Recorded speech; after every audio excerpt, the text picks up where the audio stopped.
स्वामी समर्थ. नमस्कार. सातारा मेजवानीमध्ये आपल्या सर्वांचं खूप खूप स्वागत आहे. आज मी तुम्हाला आंबाडीची भाजी करून दाखवणार आहे. तर चला सुरुवात करूया आपण. तर ही भाजी मी नीट करून घेतलेली आहे. सगळी पानं फक्त घ्यायची, आपल्याला देठ नाहीत घ्यायची. आणि आता ही धुवून मी 2-3 वेळा पाण्यात धुवून घेते आणि मग नंतर आपल्याला शिजत टाकायचे. तर मी आधी पहिल्यांदा धुवून घेते व्यवस्थित. आता टोप गरम करून त्यात पाणी घालायचं आहे.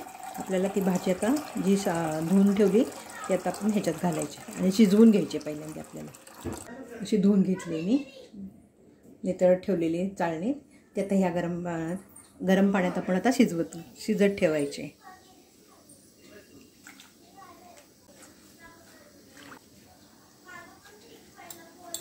ही आंबाडीची भाजी आहे ना, खूप उपयोगी आहे आणि फायदे खूप आहेत त्याचे. तर आता आपल्याला कुठले कुठले फायदे आहेत ते मी तुम्हाला सांगते. ते हृदयासाठी पण चांगली आहे आणि उच्च रक्तदाब कमी करण्यासाठी आहे, कोलेस्ट्रॉल कमी करण्यासाठी आहे. बरेच फायदे आहेत ह्या आंबाडीचे. तरी करायला पण सोपी आहे. बरेच जण म्हणजे वेगवेगळ्या पद्धतीने करतात, पण आता मी ही आधी शिजवून घेणार व्यवस्थित आणि म्हणून ती आपण कांद्यावर परतून घ्यायची. तर ही कधी आपल्या सीझनल असते भाजी ही. जेव्हा पालेभाजी, आता ह्या थंडीच्या दिवसात खूप पालेभाजी येतात ना, मग तुम्ही पण ही भाजी ट्राय करा. आंबट असते पण त्याला गोळ भरपूर लागतो. गोळ शेंगदाण्याचं कूट असं घालून मस्त करायची भाजी ही. आता मी शिजवून घेते तोपर्यंत तुम्हाला फायदे पण सांगितले. आणि खूप प्रोटीन्स पण आहेत त्याच्यात, फायबर खूप असतं पालेभाजीमध्ये.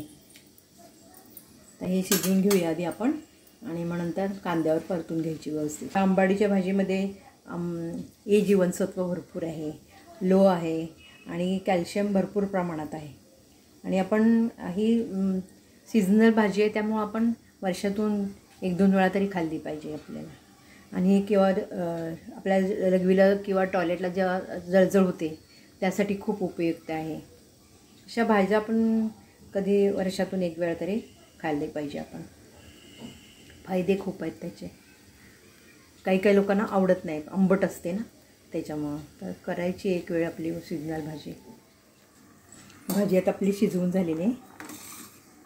आता आपण हे ह्याच्यातलं पाणी सगळं पूर्ण पाणी काढून घ्यायचं. भाजी अशी असं पाणी असं आपण चाळणीत टाकून असं दाबून पाणी काढून घ्यायचं सगळं व्यवस्थित, म्हणजे भाजी छान होते. शिजवून किती थोडीशी झाली तुम्ही पाहू शकता. तर ह्याला मी पूर्ण पाणी काढून घेते अगोदर. नितळत ठेवायची अशी चाळणीत आणि पाणी असं प्रेस करून काढून घ्यायचं पाणी. आंबट खूप असते ही भाजी. आता आपण भाजीला सुरुवात करू. मी पॅन गरम करून घेतलेला आहे. आपण आता ह्याच्यात तेल घालायचं आहे. जिरे अर्धा चमचा घातलेत मी. 1 मोठा कांदा मी चिरून घेतलेला आहे.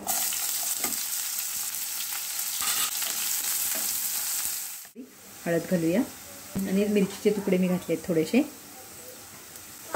आपण व्यवस्थित हलवून घेऊया आता हे. आणि थोडी मिरची पावडर पण आपल्याला घालायची.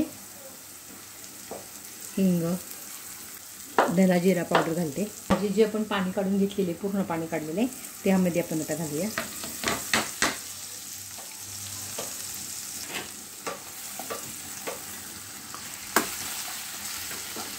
मॅश करून घ्यायची कांद्यामध्ये आपल्याला. आता मीठ घालायचं आहे.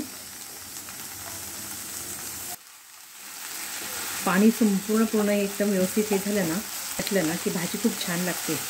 आता ह्यातला आंबटपणा जाण्यासाठी आपल्याला एक गोष्ट घालायची आहे त्याच्यामध्ये, गूळ, म्हणजे आंबट लागत नाही. तुम्हाला जशी गोड कमी किंवा आंबट पाहिजे त्या पद्धतीने तुम्ही गूळ घालू शकता. आणि गूळ खाऊ शकतो. समजा कोणाला खायचा नसेल तर साखर नाही घालायची, गूळ घालायचं, म्हणजे सगळ्यांना चालतं गूळ. ही भाजी तुम्ही पण करून बघा. आणि तुम्ही कशी करता, कोणी शिजवून घेत नाही, पण आंबटपणा खूप लागतं ना, म्हणून मी असं शिजवून करते. आता आपला गूळ सगळा वितळलेला आहे. शेंगदाणे भाजून अशी भरड करून घेतली शेंगदाण्याची, ते आपल्याला ह्याच्यामध्ये घालायचे. अख्खे शेंगदाणे पण मी ठेवले त्याच्यात, पाहू शकता तुम्ही. खूप छान लागते अशी भाजी. मध्ये शेंगदाणा असा भाजलेला, शेंगदाण्याचं कूट असं छान भरपूर घालायचं, म्हणजे भाजी थोडी पण आंबट लागत नाही. तुम्ही पाहू शकता किती सुंदर भाजी झालेली आहे. आणि खायलासुद्धा भाकरीवर खूप सुंदर लागते. पाणी छानपणे आटलेलं आहे, आपलं तेल सुटलेलं छान भाजीला. भाजी आपली छान तयार झाली. आता गॅस घालवला तरी चालेल, पण तुम्ही एखादं असं टेस्ट करून बघा की तुम्हाला आंबट लागते का गोड लागते. मग अजून तुम्ही गूळ घालू शकता, काही प्रॉब्लेम नाही.